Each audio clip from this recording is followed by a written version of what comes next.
അവസരം ഉപയോഗപ്പെടുത്തിയാൽ മാത്രം മതി. നമ്മുടെ ഈ സ്കൂളിനെ സംബന്ധിച്ച് പറയുകയാണെങ്കിൽ നേരത്തെ ഇവിടെ പറഞ്ഞു, ഞാൻ ഈ സ്കൂളിലെ പൂർവ്വ വിദ്യാർത്ഥിയായിരുന്നു. ഈ സ്കൂളുമായിട്ട് വലിയ ആത്മബന്ധം എനിക്കുണ്ടായിരുന്നു. ഞാൻ അവിടെ നിന്നപ്പോൾ നോക്കി, ഞാൻ അതിലെയാണ് ഇതിന് സ്കൂളിൽ പോയിരുന്നത്, ആ പുരടത്തിൽ കൂടെ. അതിനുശേഷം വർഷങ്ങൾക്ക് ശേഷം ഇപ്പോഴാണ് ഞാൻ ഇവിടെ കാണുന്നത്. ഞാനിവിടെ പഠിച്ച ആളാണ്. എൻ്റെ അനുജനിവിടെ പഠിച്ചു, എൻ്റെ അച്ഛനിവിടെ പഠിച്ചു, അപ്പച്ചിയുടെ പഠിച്ചു, എൻ്റെ മക്കളിവിടെ പഠിച്ചു. എൻ്റെ വീട്ടിൽ 3 തലമുറകളുടെ സഹോദരങ്ങളാണ് ഇവിടെ പഠിച്ചത്.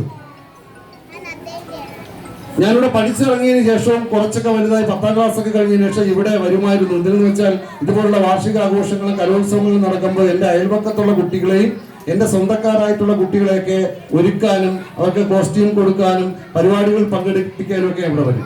പിന്നീട് പ്രീ ഡിഗ്രി കഴിഞ്ഞിട്ട് ഡിഗ്രിയൊക്കെ ആവുന്ന സമയത്ത് എല്ലാ വർഷവും മെയ് ജൂൺ മാസങ്ങളിൽ, ജൂൺ 1st 2nd വീക്കുകളിൽ ഇവിടെ വരും. എന്തെന്ന് വെച്ചാൽ ഇവിടെ അഡ്മിഷൻ എടുക്കാൻ വരുന്ന കുട്ടികൾ ഫോം ഫില്ല് ചെയ്ത് കൊടുക്കാൻ.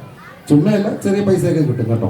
അങ്ങനെ എല്ലാ വർഷവും ചെറിയ വരുമാനമൊക്കെ എനിക്ക് കിട്ടിയിരുന്നു. അത് കഴിഞ്ഞ് ഞാൻ PG കഴിഞ്ഞ് സ്ഥാപനം തുടങ്ങിയപ്പോൾ 20 വർഷം ഷേക്സ്പിയർ അക്കാദമി എന്ന് പറയുന്ന സ്ഥാപനം നടത്തി. അപ്പോഴും കുഞ്ഞുങ്ങളെ അഡ്രസ്സ് എടുക്കാനും കുഞ്ഞുങ്ങളെ ഫോൺ ചെയ്യാനും, നേരത്തെ സാറ് പറഞ്ഞ എല്ലാ കുഞ്ഞുങ്ങളെയും ഞെക്കാടത്തേക്ക് ക്ഷണിക്കാനാണ്, ഞെക്കാട് സ്കൂളിലേക്ക് ക്ഷണിക്കാനാണ് ഞാൻ വരുന്നത്.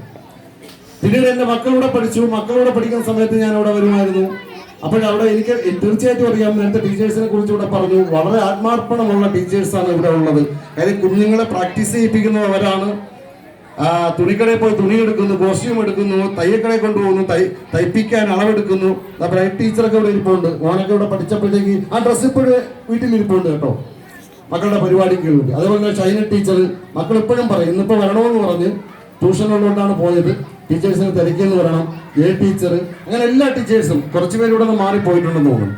അതുപോലെ തന്നെ അധ്യാപക കലോത്സവത്തിൽ സ്റ്റേറ്റ് ലെവലിൽ വരെ പങ്കെടുത്ത അധ്യാപകരുടെ ഉണ്ട്. കലാപരമായും കഴിവുള്ള അധ്യാപകരാണ് ഇവിടെ ഉള്ളത്. അപ്പൊ ഇവിടെ നടക്കുന്ന എല്ലാ പരിപാടികളും അങ്ങേയറ്റം വിജയിപ്പിക്കാൻ വേണ്ടി അത്യുത്സാഹം ചെയ്യുന്ന ടീച്ചേഴ്സാണുള്ളത്. ഒപ്പം നിൽക്കുന്ന PTA ആണ്. പിന്നെ അതേപോലെ തന്നെ നമ്മുടെ ജനപ്രതിനിധികളെ ഒപ്പം നിൽക്കും, സ്കൂളിന് വേണ്ടി എല്ലാ കാര്യങ്ങളും ചെയ്തു കൊടുക്കും. ഒപ്പം ഞാനൊരു കാര്യം കൂടെ ചോദിച്ചു, ആ കുഞ്ഞുങ്ങൾ അപ്പുറത്തിരിക്കുന്നത് കണ്ടപ്പോൾ, കഴിഞ്ഞ പ്രാവശ്യമൊക്കെ ഇവിടെ വരുന്ന സമയത്ത് വലിയ ഹോളായിരുന്നു, പഴയ കെട്ടിടമായിരുന്നു. അല്ല, ഇപ്പൊ നമുക്ക് ആ സൗകര്യമില്ല, പക്ഷെ സ്ഥലവുമില്ല ഒരു ഓഡിറ്റോറിയം റെഡിയാക്കാനായിട്ട്. ആ ഒരു വിഷമം കൂടിയാണ് പങ്കുവയ്ക്കുന്നത്. മക്കളിവിടെ പഠിക്കുന്ന സമയത്ത് ഞാനിവിടെ വരുമ്പോൾ ആ പഴയ കെട്ടിടത്തിന്റെ തൂണിലൊക്കെ സ്പർശിക്കുമ്പോൾ ആ സ്പർശനം എൻ്റെ ഹൃദയത്തിലാണ് കൊള്ളുന്നത്. അന്ന് ചരൽ നിറഞ്ഞ മണ്ണാണ് നമ്മൾ നടന്നു വരുമ്പോൾ.